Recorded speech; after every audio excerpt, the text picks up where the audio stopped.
Welcome back to the channel, my little detectives. You already know I'm not gonna hold you. Don't forget to like, comment, and subscribe because I'm investigating and bringing you all the tea, okay? So you can already tell by the title I'm going to be speaking a little or a lot about Real Housewives of Atlanta season 13 episode 11 and a little bit of episode 10. If you do watch, you know that they're very much intertwined. So let's get into it. So ever since episode 10, Kenya Moore has been on a roll from not sharing her food with the other ladies, all the good food she and Latoya ate and didn't share with the other ladies. Then the ladies found out that she brought her daughter Brooklyn on the trip and didn't give them the option to bring their kids, especially somebody, her friend Candy. She knows how Candy struggles with balancing work and being a mom. So, even if it was just Candy, at least give Candy the option of bringing Blaze on the trip as well. I mean, she and Portia aren't the best of friends, cool, but at least Candy. And then when the ladies confronted her about this, she had the audacity to say that okay, the ladies should step up and be her village. But Kenya, not you alone, is going through things. The ladies are going through things as well. So you can be selfish. If you want the ladies to step up and be your village, you have to do the same for them. And you could have started with allowing them to bring their kids on the trip as well. So that's just a little bit of what, or some of what took place in episode 10. Of course, we do know that episode 10 continued with the little bachelorette party. Right, but before that, we can touch a little bit on the fact that Kenya and Marlo made up. But for me, it's probably because one, Nini is no longer on the show, so Marlo doesn't have anybody. I mean, Marlo would be more loyal to Nini, so she couldn't necessarily be so close to Kenya. But now that Nini's gone, she and Kenya can work on a friendship, I think. Also, they have been beefing for a while now. So I'm kind of wondering if this friendship will last. But more than anything else, I feel like it's to form an alliance against Portia because Kenya wants to take down Portia, in my opinion. But we'll get into that. So now let's get into the bachelorette party.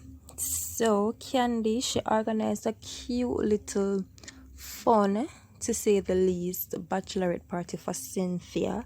And let's just say, based on the reaction of everybody else, because we who watched didn't get to see a lot, but based on the reactions, the nieces, that's Latoya, Portia, Drew, Tanya, they got wild. Okay, it seemed as if they got wild because there was talks about cunnilingus. Latoya and Portia apparently made out. Drew mentioned that she got flipped over and wasn't making it clap for Bolo. Cynthia told Mike that Bolo took it out. If you watch, you know what I'm talking about. He took it out and showed them, and yeah, they got to see that it was real. Bolo's package was real. But yeah, all in all, the bachelorette party obviously was a fun one.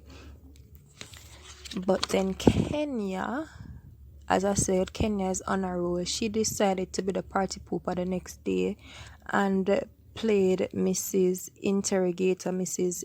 Investigator.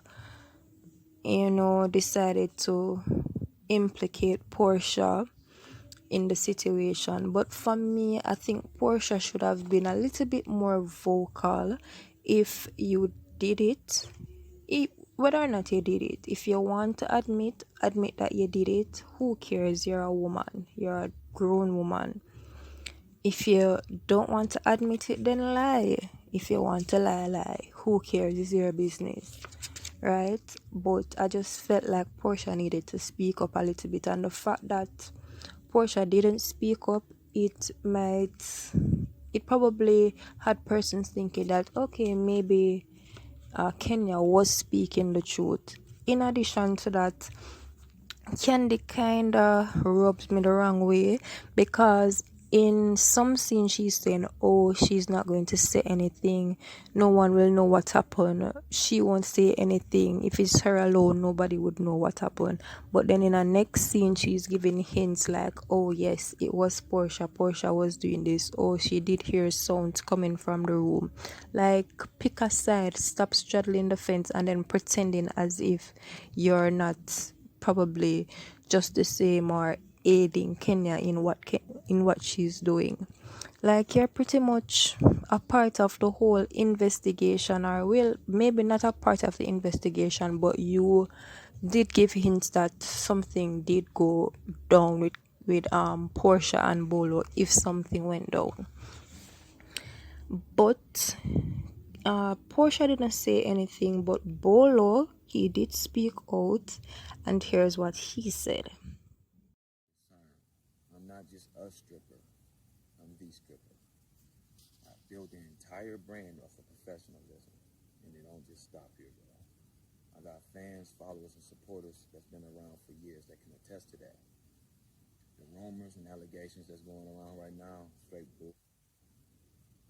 Although I'm flattered to be in the same conversation as those beautiful women, nothing happened. I don't need any other. So you can comment down below. Tell me if you think that something went down between Portia and Bolo.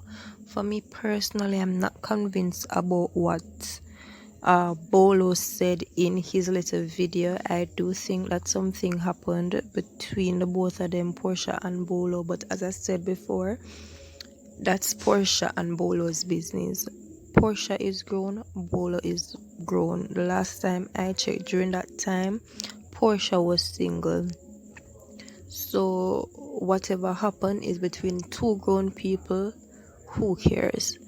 Now Kenya's reason as to why she wanted to out Portia was that her daughter is there. But Kenya, why are you bringing your daughter on a trip where there's going to be a bachelorette party? Then it's not like Portia and Bolo were out in the hallway. They were in a room doing what they were doing, if they were doing anything. And then now the little scene with Kenya and Latoya. For me, Kenya's whole thing about her being attracted to Latoya and how she has a crush on her, and she felt jealous when she saw Latoya and Portia kissing. Like, to me, that is just a control tactic because she doesn't want Latoya to be aligned, have an alliance with Portia. She wants Latoya on her side. So that's why she probably brought that to Latoya, saying, oh, I have a crush on you, I was jealous, you're mine, not Portia, stay on this side, not on that side. She's just trying to control Latoya, control who she. What I was happy to see though in episode 11 was the fact that Drew basically made Ralph jealous with the whole bachelorette thing, throwing the fact that Bolo flipped her over and she was making it clap for Bolo. Like, she actually did just throw all of that in Ralph's face, and it worked because Ralph became so jealous of the whole situation. But I mean, I'm sorry, I was